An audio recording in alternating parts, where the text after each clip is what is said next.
Hi guys, back here again this week to talk about this, the hair covering. Some people lose their minds over the hair covering. I really don't understand what the big deal is.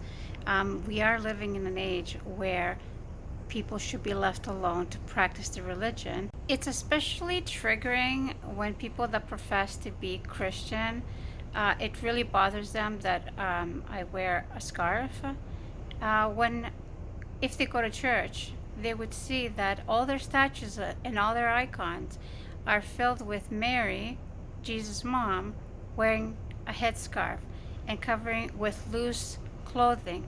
So, in a sense, I dress a lot closer to how Mary used to dress than a lot of people that call themselves Christian. In fact, I'm not going to, in fact, it's not too far fetched to say that most Muslims are more Christian than Christian themselves. I'm not going to sugarcoat it. It's actually a fact. We follow the commandments more strictly than Christians do. So for people to lose their minds over that, it's also crazy. The other thing is that the nuns, Christian nuns of many different sects in Christianity, cover up. The the Catholic nuns, the Orthodox nuns, many Jewish Orthodox Jewish women cover up everything. And the reason that these women cover up in most of these faiths, and the way that it started, was that they were trying to show that they were pious. Sometimes it was a level of status, but also in Assyrian, there's an Assyrian history from the 13th century BC, where a law had been passed that they know for sure historically that it was mandated for women to cover up, and it was a sign of piety. And let's see, it was a sign of piety. But the weird thing is that it was only for women of high status. Poor women or prostitutes were not allowed to cover up their hair. I guess they had to show the status for the upper class or the rich people. So that was a law then. There's also historical evidence in Africa where the hair wrapping was a status symbol, or it was a status symbol. It was considered a status symbol, or to show that you were married, or to show your piety, or to show that you were married. So that's the historical evidence in Africa, and there's a historical evidence in the Middle East or Asia. But that trickled through Africa onto Europe, and for many centuries, women, especially women of status, or even for women who worked out in the land, and even for women who had to show, piety or respect for their husband or their family, or the fact that they weren't married or married, depending on which country you were in, they would cover their hair. In the UK, for example, or in Britain specifically, and very recently, the Queen of England would wear a hat, and that was an updated version of covering your hair.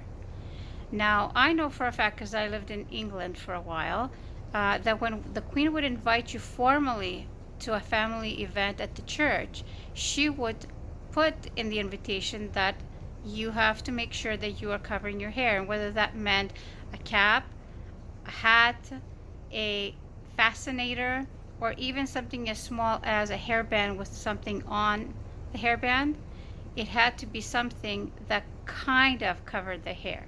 And when I was there during the time, I think, when William was getting married and the Queen sent out the formal invitations, I remember that they made a big deal about it because she had said that all the women have to make sure that they are wearing something on their head, and that prime minister's wife at the time, she did not wear anything on her hair, not even a fascinator or a hairband, and it was a big thing. In fact, they said, wait till the prime minister has to go in and have a talk with the Queen. I'm sure she's going to be mentioning that.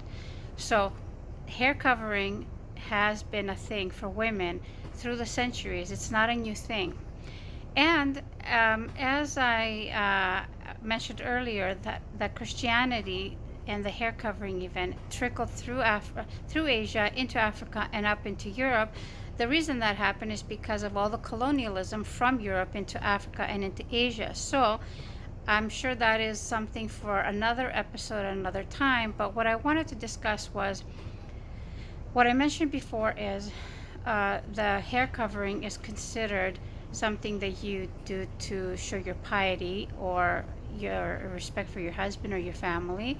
And for Muslims, it's something that is asked from it. It is a rule that is expected from God.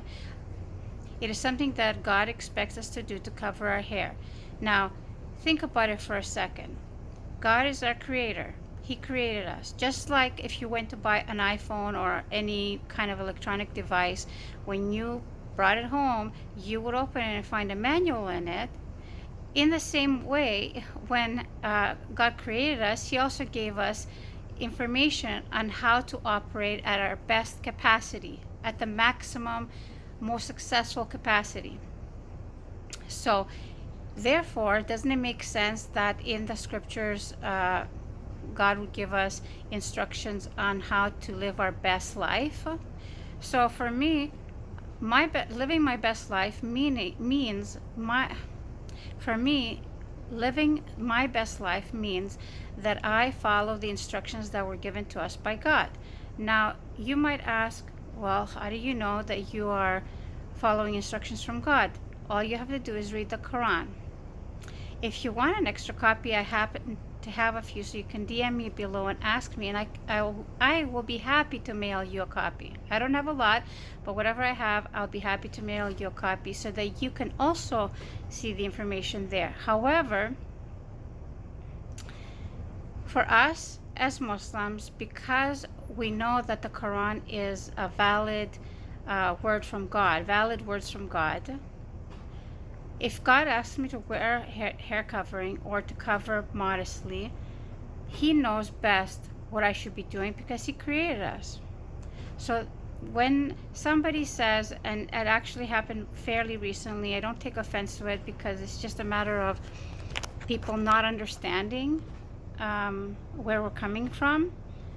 At some point, all or most women covered up everything. Everything was covered up.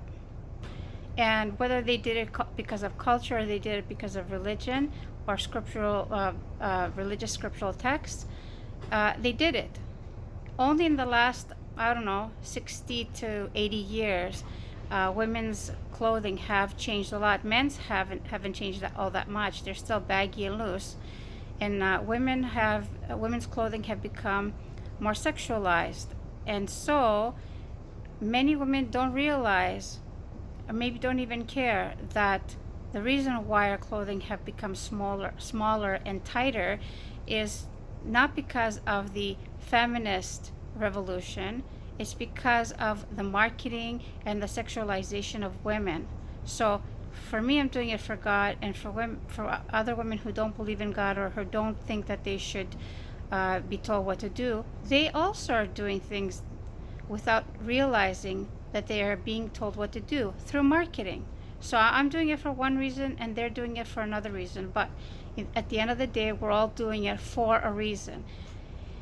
And I'm sorry I'm not buying the whole thing about I'm wearing it for myself. I'm wearing sexy clothes for myself. I wear loose clothing. I cover my hair. And I'm not perfect. I'm just trying to do the best that I can.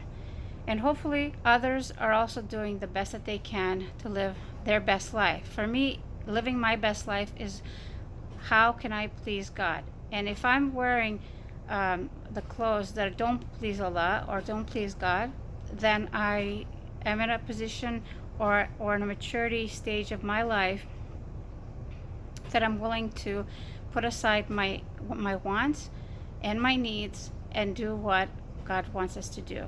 So I don't take it personally when somebody says, I feel sorry for women who feel like they have to dress like this, especially in the summer. It's pretty hot. Today it's probably around 30 degrees. I don't take it personally because I'm not doing it for other people. I'm doing it for the sake of God. So I don't feel sweaty. I don't look sweaty. I don't smell sweaty. I don't feel like I'm suffering mentally or physically. So to each their own, I suppose. So this is what I wanted to clarify, that we dress, Muslims are supposed to dress like this. And if you notice, there's other places in the world where women cover their hair, like the Sikh religion. Women and men are both supposed to cover their hair.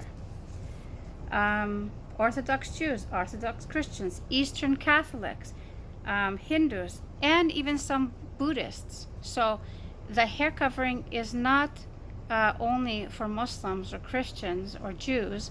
There's other religions or other places in the world where hair covering has been a thing for men and for women. And this part of this story is going to trickle into the next episode, because I feel like I should mention where Christianity has come from, and it's not from Europe. Shocker, right? Anyway, I will talk to you guys on the next episode. Again, share, like, follow, comment down below all you like. Remember to be nice. And again, if you want a copy of the Quran, I would be happy to send you one. Thank you.